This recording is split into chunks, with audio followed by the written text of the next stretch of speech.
امام یافعی رحمۃ اللہ تعالی علیہ لکھتے ہیں کہ بصرہ میں ایک بزرگ رہا کرتے تھے جو مسکی کے نام سے معروف تھے۔ اصل میں مس کہتے ہیں مشک کو، کستوری کو، تو پھر مس کے معنی ہوئے مشک بار، مطلب وہ کہ جس کے وجود سے ہر وقت خوشبو آئے، ٹھیک ہے۔ جیسے آج جمعۃ المبارک ہے، ہر شخص نے کوئی نہ کوئی خوشبو لگا رکھی ہے، کسی نے کوئی، کسی نے کوئی، کسی نے کوئی، کسی نے کوئی، اور ہر خوشبو کا اپنا اپنا دورانیہ ہے۔ کوئی جمعے کے بعد ذرا ہلکی ہو جائے گی، کوئی عصر کے بعد ہلکی ہوگی، کوئی جو ہے نا مغرب کے بعد، کوئی عشاء کے بعد، کوئی تھوڑا اور زیادہ چلے گی۔ لیکن ان کے لیے لکھا ہے کہ ان کی خوشبو کا یہ عالم تھا کہ اگر وہ گلیوں سے بھی گزر جاتے تھے تو گلیوں سے بھی خوشبو آیا کرتی تھی۔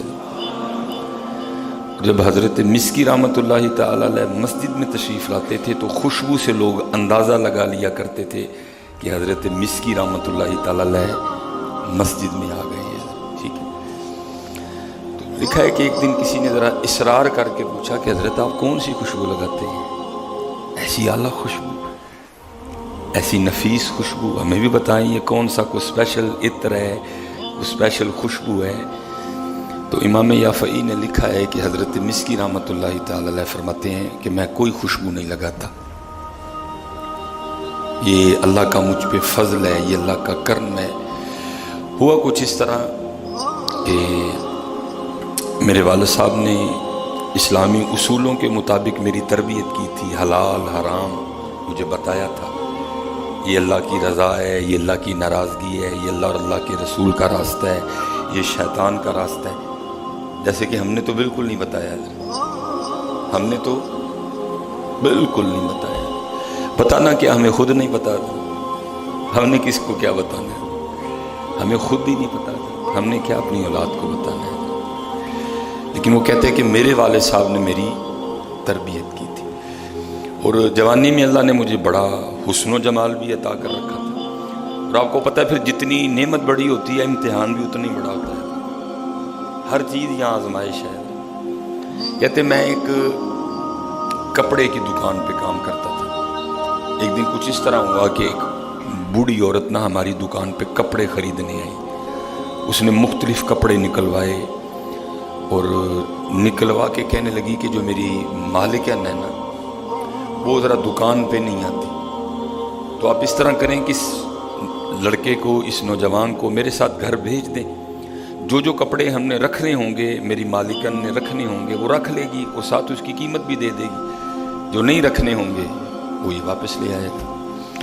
تو حضرت مسکی رحمۃ اللہ تعالی علیہ فرماتے ہیں میں اس بوڑھی عورت کے ساتھ چل پڑا، اس کے گھر گیا، اس نے جا کے مجھے ایک جگہ پہ بٹھا دیا، تو تھوڑی دیر بعد ایک عورت آئی، اس کے اعتبار بتا رہے تھے کہ اس وقت اس پہ شیطان غالب ہے، اس وقت اس پہ شہوت کا غلبہ ہے۔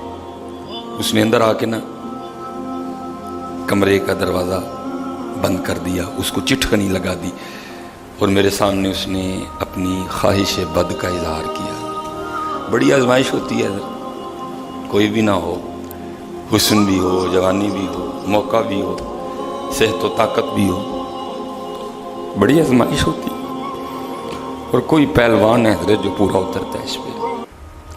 تو ہمارے حالات تو یہ ہیں کہ ہم تو گر رہے ہیں خود اس زنا کے کنویں میں، چھلانگے لگانے کو تیار کھڑے ہیں۔ آپ فرماتے ہیں لیکن میرے والد کی تربیت کام آئی، خوف الہی نے غلبہ کیا۔ وَأَمَّا مَنْ خَافَ مَقَامَ رَبِّهِ وَنَهَى النَّفْسَ عَنِ الْهَوَىٰ فَإِنَّ الْجَنَّةَ هِيَ الْمَأْوَىٰ۔ آپ فرماتے ہیں مجھے اس سے جان چھڑوانے کی نا کوئی ترکیب نہیں سمجھ آ رہی تھی۔ فرماتے پھر اللہ نے کرم کیا، میں نے اسے کہا چل اب اگر تو اتر ہی آئی ہے منہ کالا کرنے پہ تو پھر مجھے ذرا تھوڑا سا موقع دے، میں ذرا بیت الخلاء میں جانا چاہتا ہوں، ایک بار مجھے پیشاب کی حاجت ہے۔ اس نے کہا جا۔ کمرے میں بیت الخلاء تھا، میں چلا گیا۔ جب بیت الخلاء میں گیا تو وہاں جا کے کیا دیکھتا ہوں کہ انسانی غلاظت پخانہ پڑا ہوا ہے۔ حضرت مسکی رحمۃ اللہ تعالی علیہ فرماتے ہیں میں نے بڑی ہمت کر کے نا وہ سارا پخانہ اپنے منہ پہ اور اپنے جسم کے اوپر مل لیا حضرت، صرف اس سے خود کو بچانے کی خاطر۔ حضرت مسکی رحمۃ اللہ تعالی علیہ فرماتے ہیں کہ میں جب اسی حالت میں باہر آیا، اس نے پاگل پاگل کا شور ڈالا، اور وہ جو چٹکنی اس نے اپنے ہاتھوں سے لگائی تھی نا، وہ کھول کے وہ بھاگ گئی۔ فرماتے میں بھی بھاگ گیا، بھاگتا بھاگتا میں ایک باغ میں آیا، وہاں کی میں نے غسل کیا، اپنے گھر آ گیا، عشاء کی نماز پڑھ کے سو گیا۔ کہتے جب میں سویا نا تو خواب میں کیا دیکھتا ہوں کہ کوئی میرے جسم کے اوپر اپنا ہاتھ پھیر رہا ہے، کوئی میرے چہرے کے اوپر اپنا ہاتھ پھیر رہا ہے، اور ہاتھ پھیر کے پھر وہ مجھے پوچھتا ہے کیا تو جانتا ہے میں کون ہوں؟ تو حضرت مسکی رحمۃ اللہ تعالی علیہ فرماتے ہیں میں نے کہا میں نہیں جانتا۔ تو آگے سے اپنا تعارف یہ کرواتا ہے کہ میں اللہ کا مقرب فرشتہ جبرائیل امین علیہ السلام۔ فرماتے پھر اس کے بعد میرے جسم کی یہ کیفیت تھی کہ میرے جسم سے مسک کی خوشبو آنی شروع ہو گئی ہے، پھر میں جدھر جدھر جاتا ہوں میرے جسم سے خوشبو اٹھتی ہے۔ لیکن حضرت جی آج بڑا اوکھا ویلا ہے، آج بڑا اوکھا ویلا ہے، آج نکاح مشکل ہے، آج زنا آسان ہے، لیکن بچو حضرت اس سے، پھر دیکھنا اللہ تمہیں بھی کیسی خوشبو عطا فرمائے گا۔ تمہاری قبر سے خوشبو آئے گی، تمہارے کفن سے خوشبو آئے گی، تمہارے جسم سے خوشبو۔ وعدہ ہے بھائی اللہ کا، وَأَمَّا مَنْ خَافَ مَقَامَ رَبِّهِ وَنَهَى النَّفْسَ عَنِ الْهَوَىٰ، اور جو اپنے رب کے حضور کھڑا ہونے سے ڈرا۔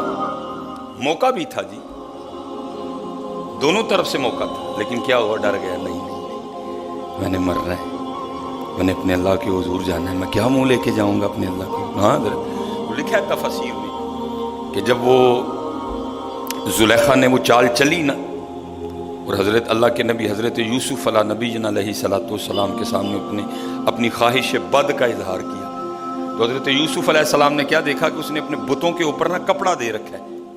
تو آپ کو تو پتا تھا یہ پتھر کے بت ہیں، یہ بولتے نہیں، یہ سنتے نہیں، وہی رب ہے جو سنتا بھی ہے جو دیتا بھی ہے حضرت۔ تو آپ نے زلیخا سے پوچھا، آپ نے پوچھا زلیخا یہ تو نے اپنے بتوں کے اوپر یہ کپڑا کیوں دے رکھا ہے؟ اللہ تو جانتی ہے کہ یہ پتھر کے بت ہیں، یہ انسانی ہاتھوں سے بنے ہیں، یہ دیکھ نہیں سکتے، یہ سن نہیں سکتے، پھر بھی تو نے ان پہ کپڑا دے دیا۔ اس نے کہا ٹھیک ہے، سنتے بھی نہیں، دیکھتے بھی نہیں، بولتے بھی نہیں، لیکن مانتی تو ان کو اپنا خدا ہوں نا، اپنے خداؤں کے سامنے یہ کرتے ہوئے مجھے شرم آتی ہے۔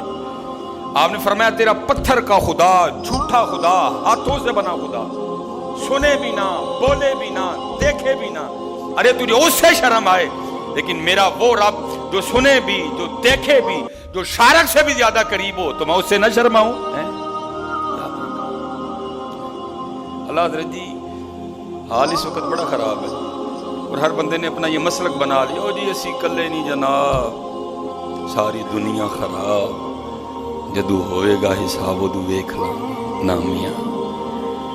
وہاں تو میاں محمد بخش صاحب جیسے بھی نیچے گر گئے، اور وہ عرض کرتے ہیں عدل کریں تے تھڑ تھڑ کمن اونچیاں شانہ والے، فضل کریں تے بخشے جاون میں جے وی منہ کالے۔ تو کون ہوتا ہے اس کے حساب کو دیکھنے والا؟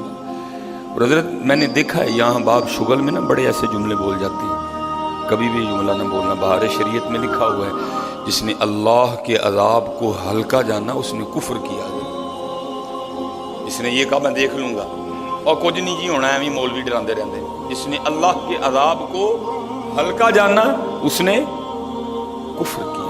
بچو حضرت، حالات بڑے سخت ہیں لیکن بچو، پوری کوشش کرو کہ حضرت اس سے بچ جاؤ۔